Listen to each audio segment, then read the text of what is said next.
Hey folks, so if you frequent the internet at all and you're kind of active in artistic circles or just animation, short films, animation, I said animation twice, circle, you might have seen this video floating around. In fact, it's quite viral of this video game called UNRECORD. And it's basically a first-person video game from a perspective of an officer's body cam going into a warehouse and doing some action. And what's really captivating many people about that is how realistic it looks. And it got to a point where people were calling it a scam, and then the developer had to post like a no-clip video from Unreal Engine to kind of make people chill, about the accusation. But then also people are questioning why it can look like so goddamn realistic like that. And I think it's simpler how they achieved that amount of realism.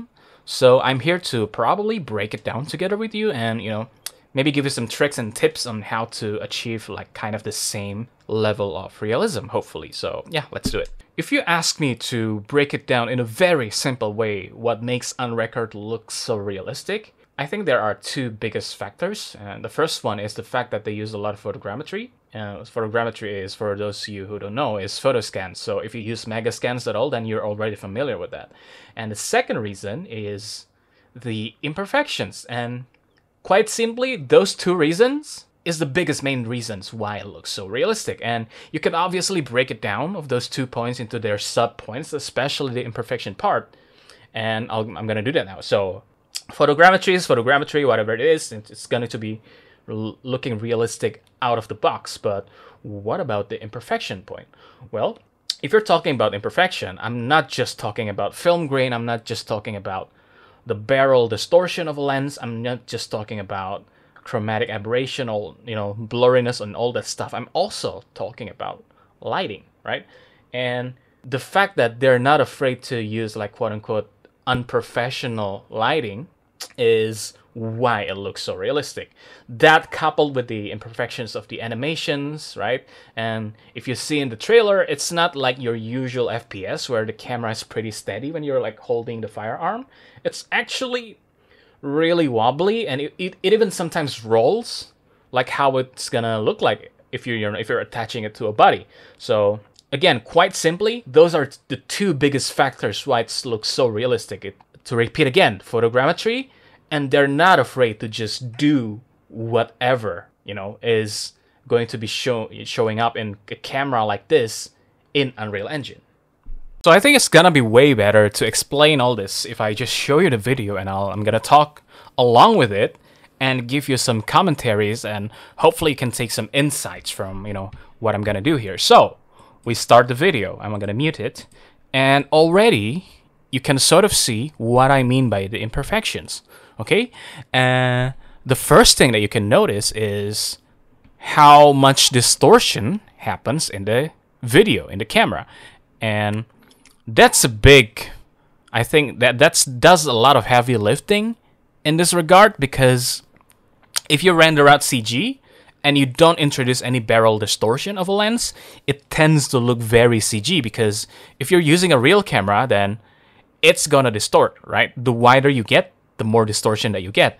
But if you use Blender, then, if you go to like 8mm, then you'll notice that it's gonna show like an 8mm kind of width, but it's not going to have that much needed camera distortion. Okay, so that's the first thing that you can notice from this frame. And the second thing that you can also really notice from this frame is how well they replicate the limits of a body cam's dynamic range. And what is dynamic range, if you might ask? Quite simply, I won't explain it to you, the camera science, all of it, but quite simply, dynamic range is, if you explain it easily, it's just how much value range that your camera can capture with its sensor. So that means if you are exposing this part, okay, then that means the dynamic range is going to only be from this darkest parts and then whatever the brightest part is, which is this one. And whatever's brighter than this is going to be white, okay? And then it's going to be a different story if you go to a room. So let me give you an example. Okay. Now you'll see that the camera will adapt into the room's exposure level because the camera will have to compensate for its limited dynamic range by switching, which value range it's going to use. So that's the second clearest thing that you can see here is the limited dynamic range. And if you render CGI, then you'll notice that everything else is going to be clear, right? From the clouds of the sky to the ground is going to be clear. But if you're using a camera like this, like a lower quality one, then the dynamic range is not going to be as crazy as a CGI camera. That's why it looks so realistic like this, because, well, it's quite simply does a really good job at replicating that low quality camera look. And then there are also smaller things that you can spot that makes this feel more realistic, which is you can see that on the side they even put the lens, the lens body, I think this is called, but these edges you can usually see in wider lenses, right? And they even have like a fall off here with some bluish aberration here.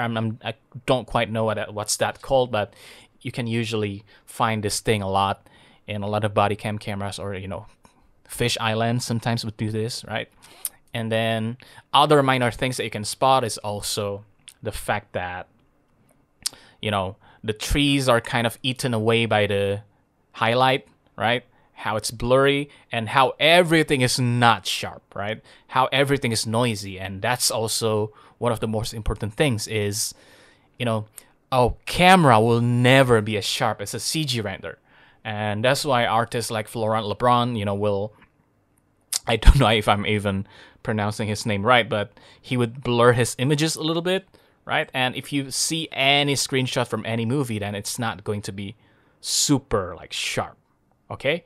And those are, what you can see from this frame alone.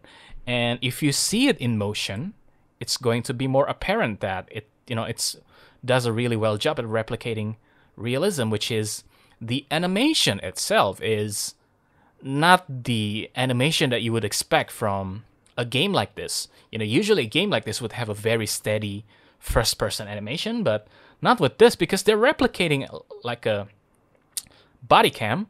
Then if it needs to be tilt, then it's gonna tilt. If it needs to wobble, then it's gonna wobble. And then if it needs to shake, then it's gonna shake. Again, I think that's the biggest theme and the biggest point of why this looks so realistic, is that they're not afraid to destroy their own image.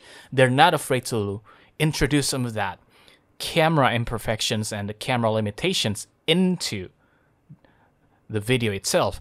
And if you pause any frame, okay, and you just look at it, you can sort of notice that it's not really a realistic image. You can sort of notice that this is a CGI. Why? Because, this grass, I don't think grows like this, right? Quite like this, but this is kind of hard to spot if it's not realistic though. But if you see like others, especially like this one, you can sort of kind of see that, okay, maybe this is CGI, okay? Maybe this is a game. But the fact that they really replicated how we record our videos in real life makes it very, very realistic. And in fact, if you, I think, go to the other frames, okay, there's a lot of imperfections here. Like here, the textures are sort of low res. You can kind of see that, right? The shadows are way too sharp. It has some anti-aliasing issues, right? You see? Okay, this is quite clearly a CGI if you pause the frame, but the fact that all the imperfections coupled with the movement really masked all of that. Even the animation is really realistic. Now, those are basically why I think this looks so realistic. But then let me give you another example of a different video game, and I think it kind of matches the level of realism that this trailer gives, just because of the lighting and the imperfections alone. So this one is from Modern Warfare, and it doesn't look as realistic when you see it here, right? It's clearly a video game, but, you know, when you go to this night vision, then suddenly it looks way more realistic because it's not as staged, right?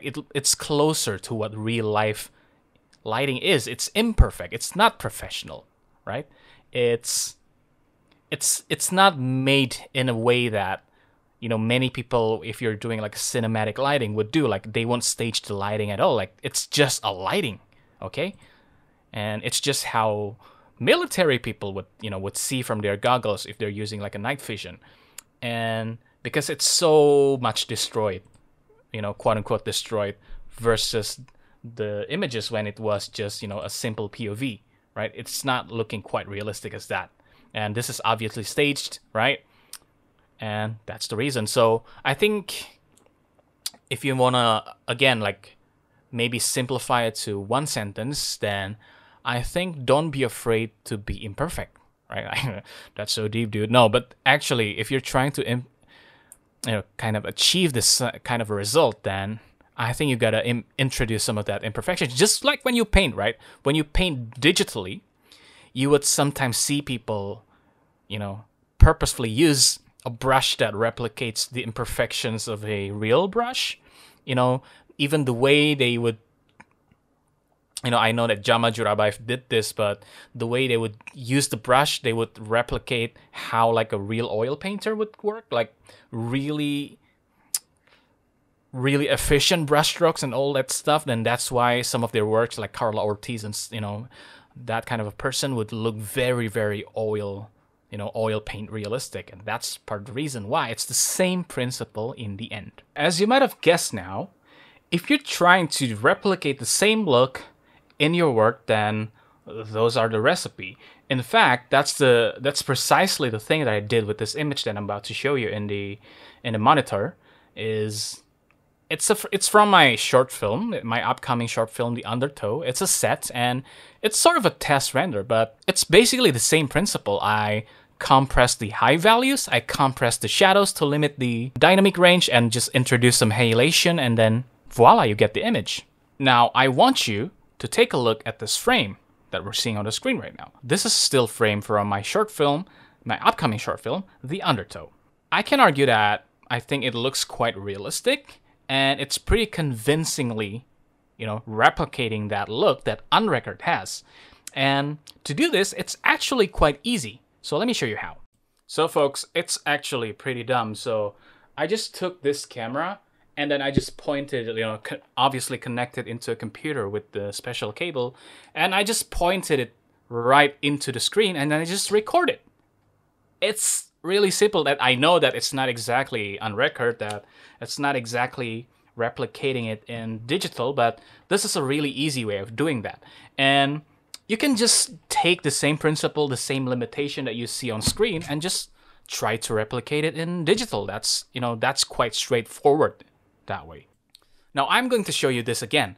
This is a base image of the office image that you just saw, you know, recorded through a camcorder, but without any of those shenanigans happening. And also this image is from the bedroom set 2, rendered in Blender, and you can see both of them already have the same theme, which is not putting any importance to really staging the lighting to be cinematic or grouping the values or making sure that the image look like it's staged. It's completely out of the way. It's completely thrown out of the door. It's just an office light, and the other one is just a window light of an apartment. And that, coupled with the imperfections that you're about to introduce, either using digital effects or just you're gonna buy a camcorder and point it into the screen, that is, you know, the recipe that I already explained to you in the commentary part of this video. All right, and that would be the video, folks. And I know that I don't really do this kind of video very much, and I'm just trying some kind of a new format here where we don't talk specifically about concept art, but, you know, we go wider and, you know, on many subject matter, and we try to tie it up, you know, back into art making. And hopefully this has been fun. This has been useful for you, and, you know, hopefully you gained some insight from it. But yeah, that's been me, and I'll see you in the next video. Subscribe if you haven't. Oh, I cannot believe I'm saying that right now. 너와 나 우리의 여름밤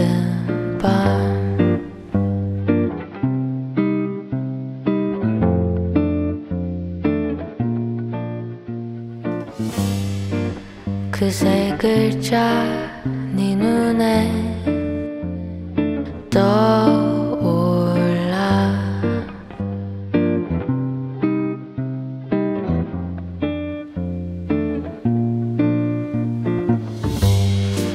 잠깐만 아니야